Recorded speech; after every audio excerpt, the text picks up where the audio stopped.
Welcome to my YouTube channel Tech Study with Piyush में आपका स्वागत है। और आज हम लोग जो है एक नया चैप्टर पढ़ेंगे, दैट इज फाइल हैंडलिंग। ठीक है, और फाइल हैंडलिंग हर लैंग्वेज में यूज़ किया जाता है। सी प्लस प्लस में भी आप यूज़ कर सकते हैं, सी लैंग्वेज में यूज़ कर सकते हैं, जावा में भी है, और इसमें पाइथन में भी आया हुआ है कॉन्सेप्ट फाइल हैंडलिंग का। ठीक है, अब फाइल हैंडलिंग का कॉन्सेप्ट आता कहाँ से, क्या होता है फाइल हैंडलिंग। ठीक है, अब इसमें क्यों इसको यूज़ करते हैं, सबसे पहले तो इस चीज़ को समझना है कि हम फाइल हैंडलिंग क्यों यूज़ करते हैं। ठीक है, अब फाइल हैंडलिंग में होता क्या है कि जैसे मान लीजिए, सपोज करिए कि हमने एक प्रोग्राम बनाया, एक फंक्शन बनाया, या जो भी चीज़ एक प्रोग्राम बनाया, हमने लिखा a is equal to int input, और यहाँ पे enter the value of a and a, enter the value of a हो गया। ठीक है, ऐसे बना करके स्टोर कर लिया। फिर दूसरी वैल्यू एंटर किया कराया, इंट इनपुट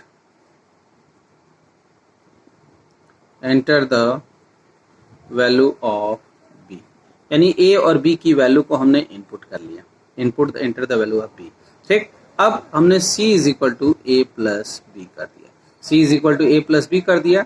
अब c is equal to a plus b जब हुआ तो उसके बाद हमने क्या कर दिया, यहाँ पे प्रिंट c को कर दिया। ठीक, अब इसका मतलब हुआ क्या कि जब इस प्रोग्राम को हम लोग रन कराते हैं, हमने आज इस प्रोग्राम को बनाया, हमने रन कराया, और यहाँ पे मैसेज आया, सबसे पहले मैसेज आया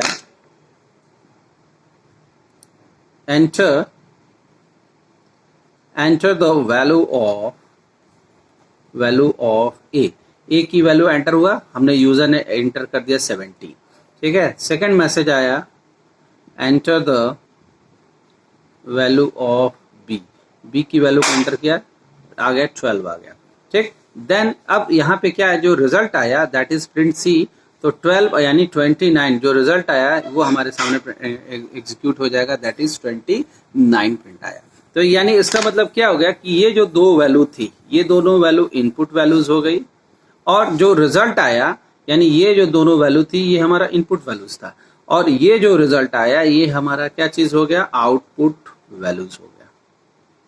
ठीक है, अब हमने इस प्रोग्राम को रन कराया, आज आया, इस प्रोग्राम को रन कराया, प्रोग्राम मेरा रन कर गया। ठीक, हमने ये वैल्यू एंटर किया।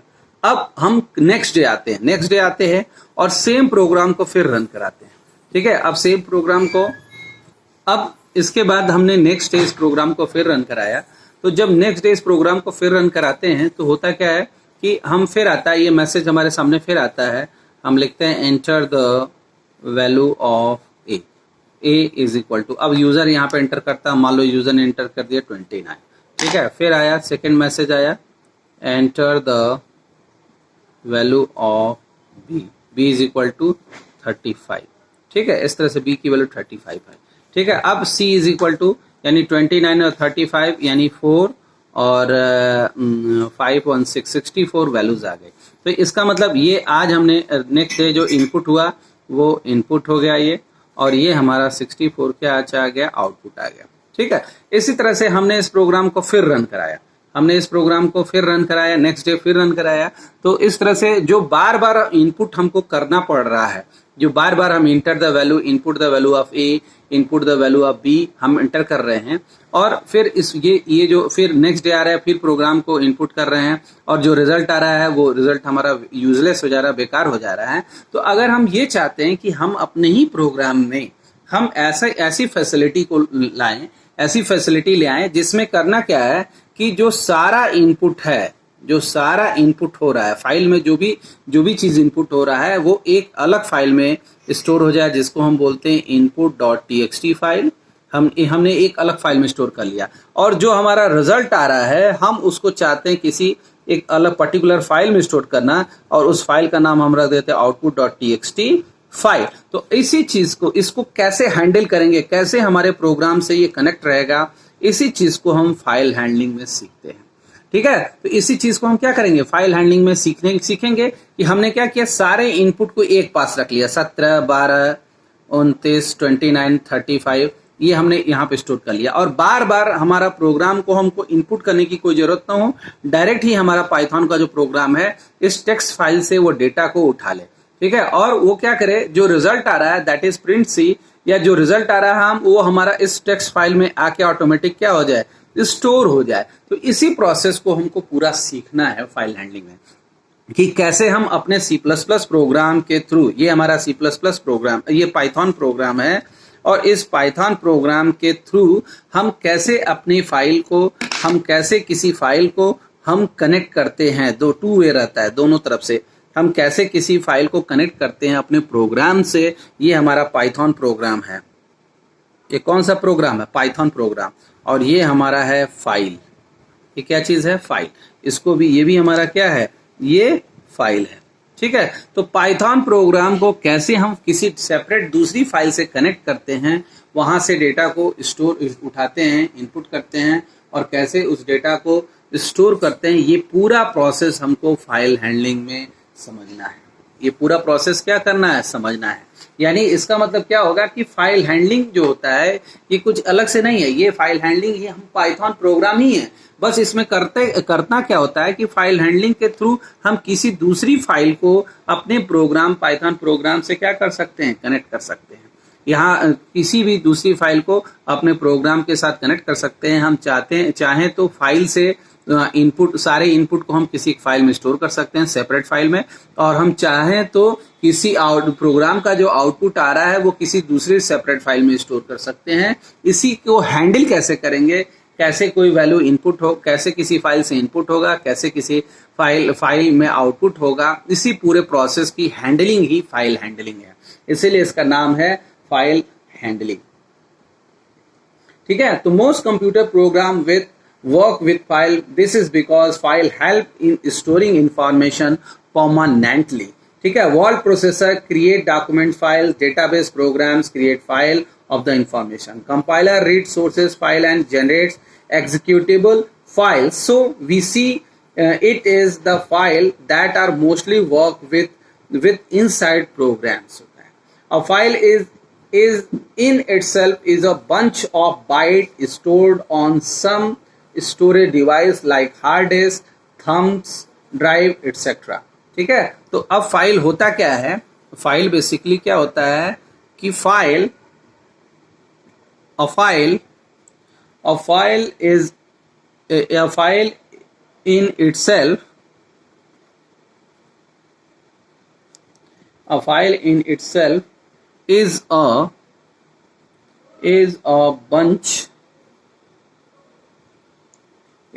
bunch of bytes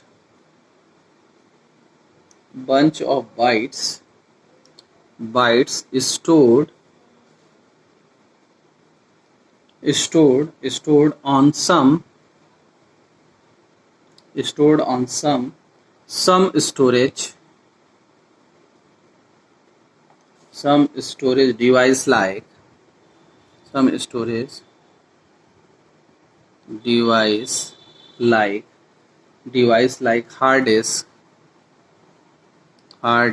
on some storage device like hard disk, thumb drive, etc. ठीक है। तो a file is itself a bunch of bytes stored on some storage device like hard disk, thumb drive, etc. होता है। Every programming language offers some provision to use and create the files through programs. Her programming language is given some provision to use and create files through program. Python is no exception. That in this chapter we shall learning to work with data file through a Python program. ठीक है। तो अब इसमें इस chapter में हम लोग पूरा पाइथन प्रोग्राम्स के बारे में पढ़ेंगे और कैसे फाइल वर्क करता है उसके बारे में देखेंगे, ठीक है। तो हमने फाइल हैंडलिंग के बारे में आपको बता ही दिया। मतलब फाइल हैंडलिंग में जो हम पढ़ेंगे क्या, हम अपने पाइथन प्रोग्राम को में जो भी चीज़ इनपुट होगा या जो भी चीज़ आउटपुट आ रहा है, अगर हम वो किसी फाइल में स्टोर करेंगे या स्टोर करना चाहेंगे या या हम किसी फाइल से इनपुट सारा उठाना चाहेंगे, तो उसकी जो कनेक्टिविटी होती है वो प्रोग्राम से, हमारे प्रोग्राम से कैसे कनेक्ट होगा, उसी पूरे प्रोसेस को ही इस फाइल हैंडलिंग में पढ़ना है। ठीक है, तो हमेशा ध्यान रखिएगा इसमें दो चीजें होंगी, एक हमारा प्रोग्राम होगा और एक अलग से सेपरेट फाइल होगी जिससे सारा प्रोसेस होगा। ठीक है, तो अब देखिए इसमें सबसे पहले आता है, हेडिंग जो आती है सबसे पहले आता है डेटा फाइल्स। तो फाइल्स कितने तरह के होते हैं? ठीक है, फाइल्स कितने टाइप होते हैं? ठीक है, तो the data files are the files that store data pertaining to a specific application for later use. The data file can be served in two ways. two ways होता है। पहला जो वे होता है that is text file,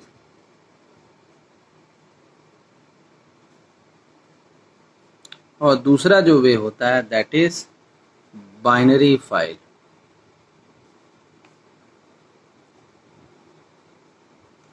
पहला file जो होता है that is text file और दूसरा जो होता है that is बाइनरी फाइल।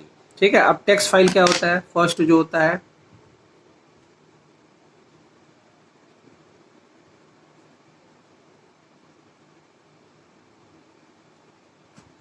अब टेक्स्ट फाइल क्या होता है? A text file store information in ASCII और यूनिकोड कैरेक्टर। ठीक है, आस्की और Unicode character. In text file each line of the text is terminated with a special character known as EOL। ठीक है, अब इसमें क्या होता है कि टेक्स्ट फाइल में जो भी इंफॉर्मेशन स्टोर होता है, ये जो पहला टाइप है।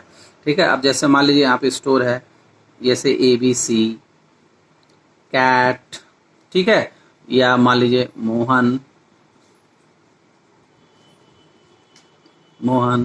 मतलब जो भी चीजें फाइल स्टोर होंगी वो ह्यूमन अंडरस्टेबल फॉर्म में होगी। ह्यूमन अंडरस्टेबल फॉर्म मतलब कि ये यूनिकोड में, ASCII कोड में कन्वर्ट हो गया, यानी ये ASCII कोड में कन्वर्ट होता है। जैसे ABC स्टोर हो गया, कैट हो गया, मोहन हो गया, 123 हो गया। इस तरह से ये जो स्टोर होता है इसको हम बोलते हैं टेक्स्ट फाइल। टेक्स्ट फाइल मतलब जिसको देख करके हम क्या कर सकते हैं? पढ़ सकते हैं, समझ सकते हैं। इस फाइल को बोलते हैं टेक्स्ट फाइल। ठीक है, दूसरी जो फाइल होती है दैट इज बाइनरी फाइल। अब बाइनरी फाइल का मतलब क्या हो गया कि कंप्यूटर जिस लैंग्वेज में डेटा को स्टोर करता है इंटरनली, जैसे कंप्यूटर जिस डेटा को जैसे स्टोर करता है, यानी हम जानते भी हैं कि कंप्यूटर जो होता है जो डेटा को किस फॉर्मेट में कन्वर्ट करता है? 0-1 के फॉर्मेट में कन्वर्ट करता है। It means a binary file is just a file that contain information in the same format in which information is held in memory होता है। हेल्ड इन मेमोरी होता है, बहुत इंपॉर्टेंट पॉइंट है। अ बाइनरी फाइल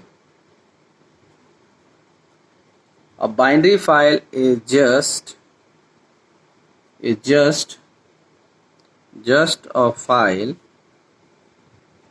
that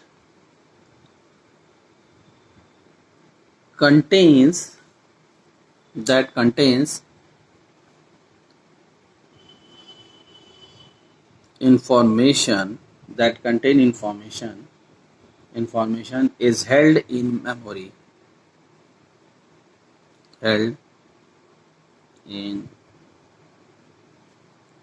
होता है। That is the file content that is returned to you is raw। ठीक है, अब देखिए, यानी binary file is just a file that contain information is stored in the memory. अब इसका मतलब क्या होता है कि जो भी इंफॉर्मेशन होता है, ठीक है, जो भी इंफॉर्मेशन स्टोर होता है। अब जैसे मान लीजिए स्टोर हमको करना, हम जैसे जानते हैं ASCII कैरेक्टर जानते हैं, मान लीजिए हमको करना है store ABC।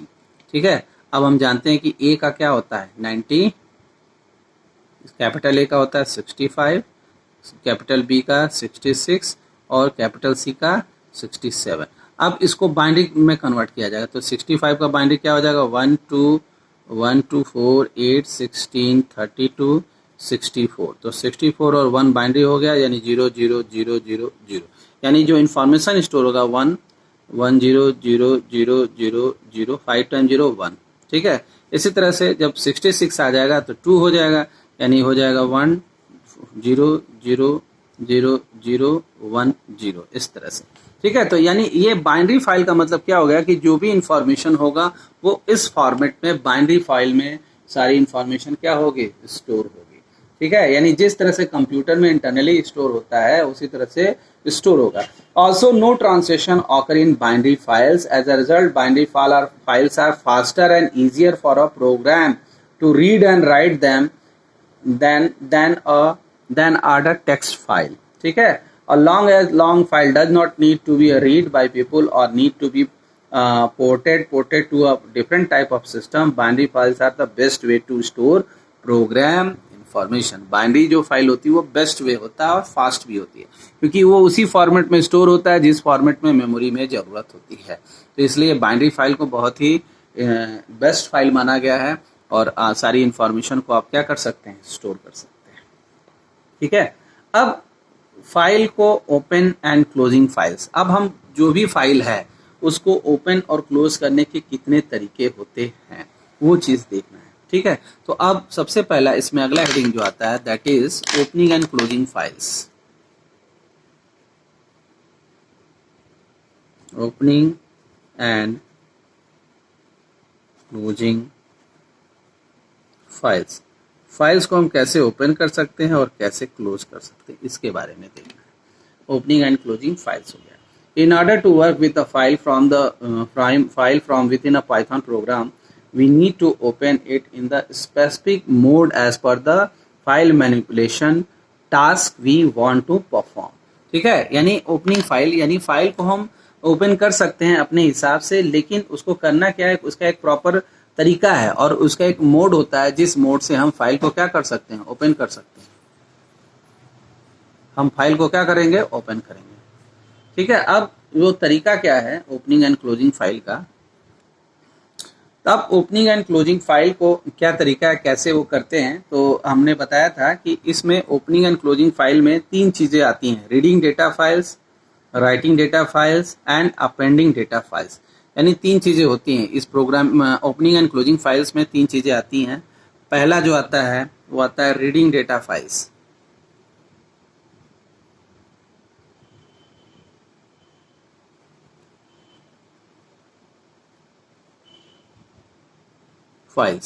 Reading data files. दूसरा जो आता है that is writing data files.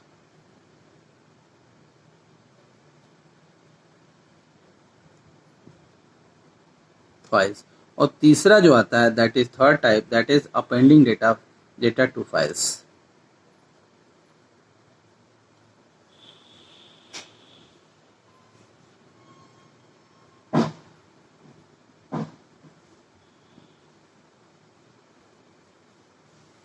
Appending data files, reading data files, writing data files, appending data files.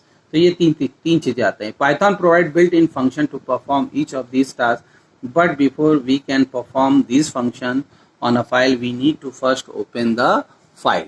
तो ओपनिंग एंड क्लोजिंग फाइल्स में तीन मेन प्रोसेस होता है, reading data files, writing data files and appending data files. ठीक है, अब यहाँ से यही सब मेन इंपॉर्टेंट है। तो अब इसमें अब रीडिंग, ये तीन प्रोसेस होने हैं, रीडिंग डेटा फाइल्स होता है, राइटिंग डेटा फाइल्स होता है, अपेंडिंग डेटा फाइल्स। अब इसके बाद जो सबसे पहला आता है ओपनिंग फाइल्स, कैसे हम फाइल को ओपन करते हैं। ठीक है, तो फाइल को ओपन करने के कई सारे मेथड्स हैं, तो हम सबसे पहला बताते हैं, हेडिंग डालते हैं ओपनिंग फाइल्स। ठीक है, फाइल्स को कैसे ओपन करते हैं, ओपनिंग फाइल्स को ओपन करने का कैसे तरीका है। तो इसका फाइल को ओपन करने का जो तरीका है, यानी यहाँ पे क्या करते हैं, सबसे पहले इसका जो सिंटेक्स लिखते हैं फाइल ऑब्जेक्ट नेम। ठीक है, file object name is equal to open और ब्रैकेट में फाइल नेम लिखते हैं। क्या लिखते हैं, फाइल नेम। ठीक है, इसी तरह से दूसरा जो होता है method that is file object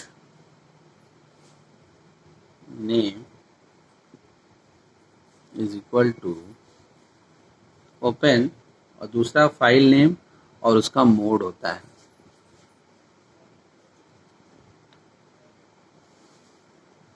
comma file का मोड होता है। फाइल का मोड मतलब कि किस मोड में ये खोलना है। तो ये दो चीज़ें होती हैं, दो चीज़ हैं। पहला होता है फाइल, इस तरह भी खोल सकते हैं, और मतलब यहाँ पे फाइल ऑब्जेक्ट हमको बनाना पड़ेगा, और ओपन है और फाइल नेम है, ठीक है। इसी तरह से फाइल ऑब्जेक्ट हो गया, ओपन हो गया। ओपन फंक्शन के अंदर ये प्री डिफाइंड फंक्शन है, पहले से डिफाइंड है। ओपन फंक्शन के अंदर हम फाइल नेम देंगे या उसका मोड देंगे, ठीक है। तो अगर मोड दे देंगे तो ठीक है। मोड मतलब कि रीड मोड में खोलना है इस फाइल को, कि राइट मोड में खोलना है, कि अपेंड मोड में खोलना है। यानी इस मोड में 3 मोड आ जाता है। इस मोड में कितने मोड होंगे? 3 मोड होंगे। पहला होगा रीड, दूसरा होगा राइट, और तीसरा होगा अपेंड। अपेंड मतलब ऐड एट एंड, यानी दो ऐड एट एंड होता है अपेंड मोड।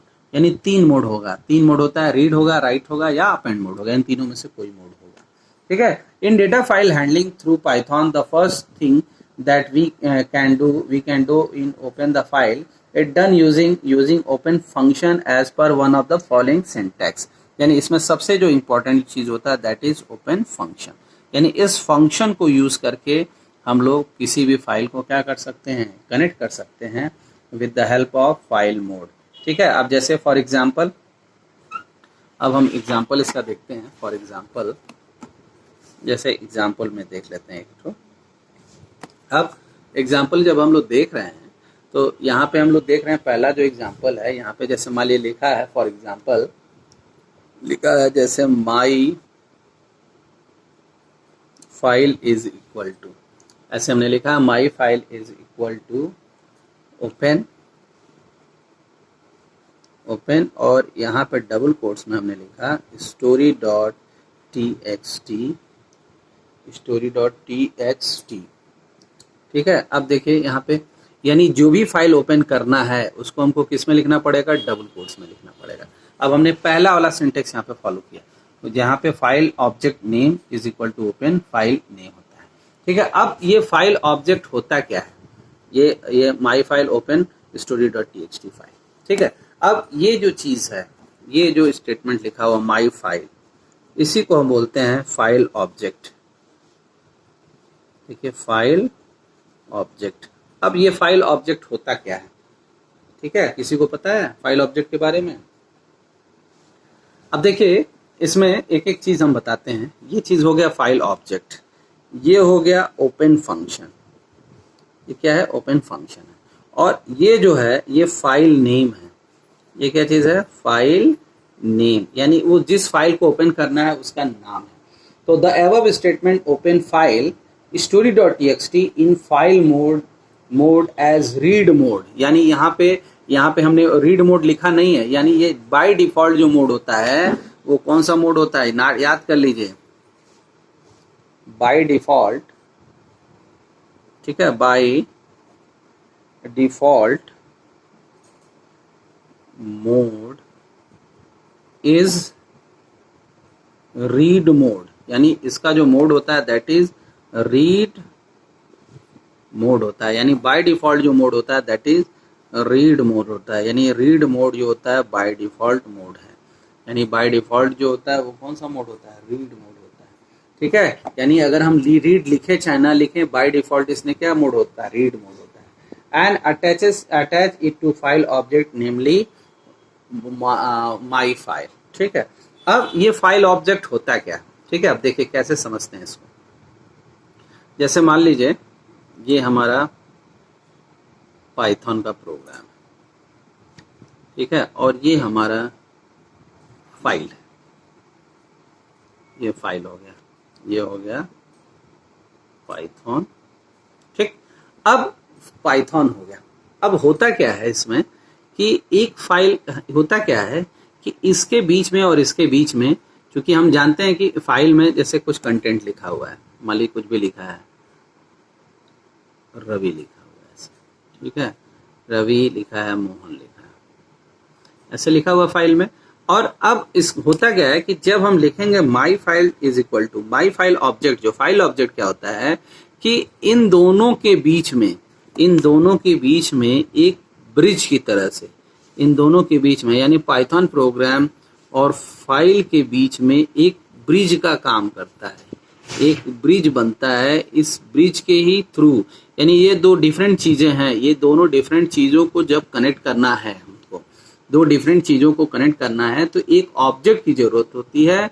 वही हमारा क्या होता है, एक फाइल ऑब्जेक्ट की जरूरत होती है, यही फाइल ऑब्जेक्ट है। और इस ऑब्जेक्ट के थ्रू, यानी इसका मतलब एक टेम्पोररी कनेक्शन बनाया जाता है, इन दोनों के बीच में क्या बनाया जाता है, एक टेम्पोररी कनेक्शन बनाया जाता है। और इस ब्रिज के ही थ्रू सारा प्रोसेस होता है, इस ब्रिज के ही थ्रू सारा जो भी मैसेज पास होगा वो सब इसी के थ्रू ही होता है। इसीलिए इसको बोलते, इसी ब्रिज को बोलते हैं फाइल ऑब्जेक्ट।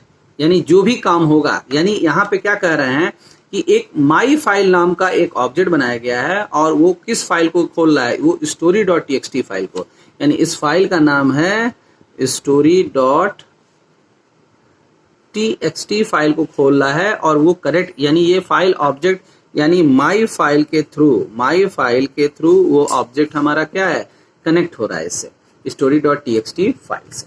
करेक्ट है। तो अब इसको हम दूसरे तरीके से भी लिख सकते हैं, ये फाइल ऑब्जेक्ट ओपन वाला फाइल मोड करके भी, वो ये भी एक तरीका है, ये फर्स्ट मेथड है। अब सेकंड मेथड जो हम लिख सकते हैं दैट इज, पहला मेथड माई फाइल यानी object is equal to open और ब्रैकेट में उस फाइल का नाम डबल कोट्स में लिखते हैं, तो फाइल का नाम हमने मान लो रख दिया story.txt और कॉमा, और इसमें जो मोड है that is R mode. R मतलब होता है read mode, R mode for क्या होता है, रीड मोड होता है। तो ये इसका सेकंड टाइप है, ये इसका सेकंड टाइप है। पहला टाइप इस तरह से है, ये फर्स्ट टाइप है, दैट इज फर्स्ट टाइप, और दैट इज सेकंड टाइप है, ये सेकंड टाइप है, यानी ये सेकंड टाइप है। अब ये जो आर मोड, आर मतलब ये जो होता है, यानी ये रीड मोड है। कौन सा मोड है, रीड मोड, यानी हम फाइल को ओपन कर रहे हैं रीड मोड में। और किस फाइल को ओपन कर रहे हैं, story.txt को। और यानी ये जो ब्रिज बनेगा, यानी जो कनेक्शन बनेगा, वो उसका नाम क्या हो जाएगा, माई फाइल हो जाएगा। तो इस तरीके से the above statement open the story.txt file in read mode because of R given as mode and the attach it to file object name my file। Correct.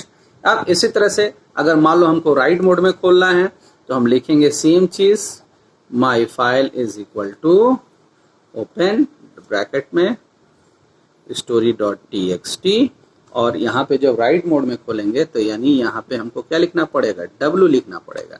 यानी सेम चीज हमारा किस मोड में खुल गया, राइट मोड में खुल गया। यानी सेम चीज हमारा जो है ये राइट मोड में खुल गया, यानी हम इसमें कुछ लिख सकते हैं।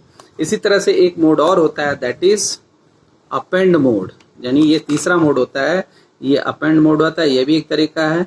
तो हमने लिखा फाइल डॉट ओपन यानी story.txt, और यहाँ पे जो मोड होगा वो ए ऐसे लिख देते हैं। तो ए इसको बोलते हैं अपेंड मोड, यानी ये कौन सा मोड है, अपेंड मोड, यानी ऐड एट इन। हम कोई चीज अगर एग्जिस्टिंग फाइल में कोई चीज ऐड करना चाहते हैं तो हम इसको किस मोड में खोलते हैं, अपेंड मोड में खोलते हैं। ठीक है। तो ये सब लिखने का तरीका है। ठीक है। तो अब देख चीज इसमें ये भी है कि ये जैसे story.txt फाइल, ये रीड मोड में, ये राइट मोड में, अपेंड मोड, यही तीन मेन मोड होता है। रीड मोड मतलब क्या होगा कि फाइल से रीडिंग करेगा, यानी जो डेटा है फाइल से उठा करके डेटा हमारे प्रोग्राम में आएगा। राइट मोड मतलब कि पाइथन के प्रोग्राम से हम ट्रांसफर कर देते हैं डेटा को, किसमें, फाइल में। ठीक है। अब देखिए जो तीनों मोड होते हैं, और अपेंड मोड मतलब कि राइट मोड में खुलेगा लेकिन एग्जिस्टिंग फाइल को वो मतलब एग्जिस्टिंग कंटेंट उसमें स्टोर हो सकते हैं। ठीक है। अब इसमें एक चीज और आता है कि हम अगर मान लीजिए हमारा फाइल का ये जो लोकेशन है, ये जो story.txt फाइल दिया हुआ है, ये चूंकि करंट लोकेशन में है, अब हम इसको चाहें तो किसी दूसरे फोल्डर में भी स्टोर कर सकते हैं। यानी इसके लिए हमको लिखना पड़ेगा माई फाइल, ये एक ही में रहेगा, my file is equal to open double quotes में। अब हमको उसका पाथ देना पड़ेगा। उसका पाथ देने का मतलब कि जैसे मान लीजिए डी ड्राइव में है तो हम लिखेंगे D:\/ लगाते हैं। ठीक है। मान लीजिए हम डॉक्यूमेंट कॉमा ऐसे / डॉक्यूमेंट के मेन के रिजल्ट में है, डॉक्यूमेंट मेन, फिर ऐसे स्लैश, और उसके बाद फिर हमारा story.txt फाइल है, और फिर यहाँ पे जो मोड है दैट इज W मोड हो गया ऐसे। ठीक है, तो यानी ये जो चीज लिखी हुई है, ये जो लाइन लिखी हुई है, ये जो स्टेटमेंट पूरा लिखा है, ये उसका पूरा कंप्लीट पाथ है। उसका क्या चीज है? पाथ। तो the above statement open the file story.txt in read mode, write mode, ठीक है, and attach it to file object named my file. ठीक है, तो ये यानी ये इसको किस मोड में खुलेगा?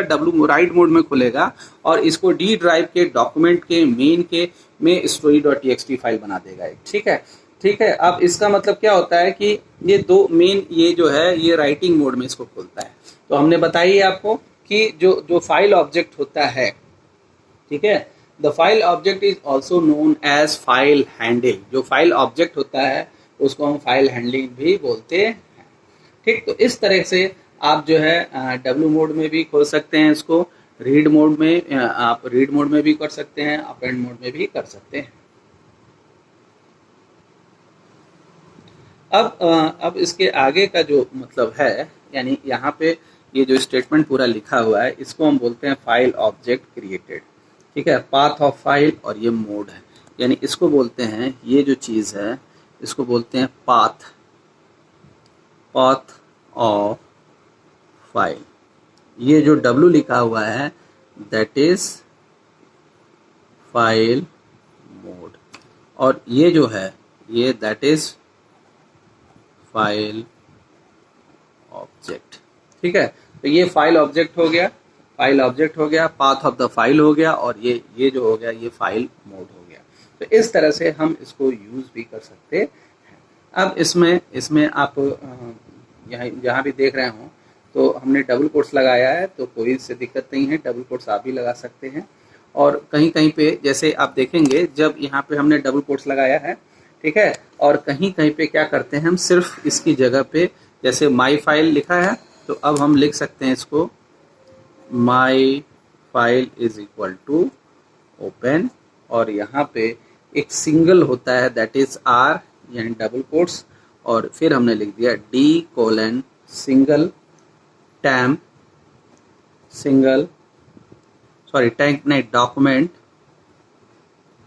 Document comma main comma /story.txt, और डबल कोट्स में फिर W मोड में, ऐसे भी इसको लिख सकते हैं।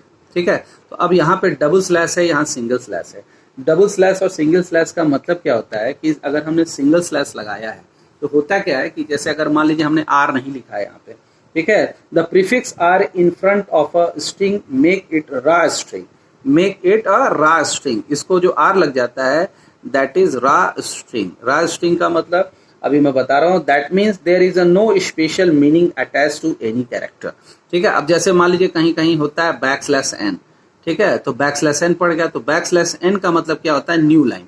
इसका मतलब न्यू लाइन होता है, तो न्यू लाइन का मतलब होता है, न्यू लाइन मतलब नई लाइन में आ जाता है। जैसे मल्टीपल लाइन है तो \n लास्ट में रहता है, यानी न्यू लाइन में आ जाता है। तो इसका स्पेशल मीनिंग होता है, इसीलिए यहाँ पे क्या लगा देते हैं? आर लगा देते हैं। तो आर का मतलब होता है कि ये रा स्ट्रिंग है। रा स्ट्रिंग का मतलब कि इसका कोई स्पेशल मीनिंग नहीं है। The prefix R in front of a string makes it raw string, that means there is a no special meaning attach to any character, यानी किसी भी कैरेक्टर के साथ कोई भी स्पेशल मीनिंग अटैच नहीं है, क्योंकि कंपाइलर कंफ्यूज हो जाता है कि वो \n नहीं ना है, या कुछ इस तरह का कोई कैरेक्टर तो नहीं है ना, तो वो कंफ्यूज हो जाता है। इस कंफ्यूजन को दूर करने के लिए यहाँ पे हम आर बढ़ा देते हैं। यानी ये दोनों मेथड आप इस तरह भी लिख सकते हैं और आर लगा करके भी लिख सकते हैं। अगर हम ऐसे लिखेंगे तो हम लोग डबल स्लैश लगाना पड़ेगा, और अगर हमने आर अटैच कर दिया तब हम यहाँ पे सिंगल स्लैश लिखेंगे। ठीक है, इसी तरह से \t होता है, तो कहीं मान लो टी से स्टार्ट हो गया तो वो समझेगा कि टैब कैरेक्टर है। ठीक है, तो इसलिए हम ऑटोमेटिक उसको क्या करते हैं, या तो डबल कोट्स में, और अगर सिंगल कोट्स में लिखते हैं तो हम आर लगा करके raw string by prefixing the file path string with an R. ठीक है, तो इस तरह से हम इसको यूज कर सकते हैं। ठीक है, तो अब आगे का जो आपका वो है आपके जो भी प्रोसेस हैं वो फिर अब हम आगे पढ़ेंगे। आगे हम लोग नेक्स्ट वीडियो में मिलते हैं, और नेक्स्ट वीडियो में हम लोग फाइल ऑब्जेक्ट और फाइल हैंडल के बारे में पढ़ेंगे कि कितने तरह के फाइल ऑब्जेक्ट बन सकते हैं। मतलब जो ब्रिज है हम उसको कितने तरीके से, मेन तो 3 ही तरीका होता है, या तो रीड मोड होगा, या राइट मोड होगा, या अपेंड मोड होगा। इन्हीं 3 तरीकों में से कैसे कैसे यूज़ करेंगे इसके बारे में पढ़ेंगे। तो आज के लिए बस इतना ही। आपको मेरा वीडियो पसंद आया हो तो सब्सक्राइब एंड लाइक जरूर करिएगा। Thank you, have a marvellous day.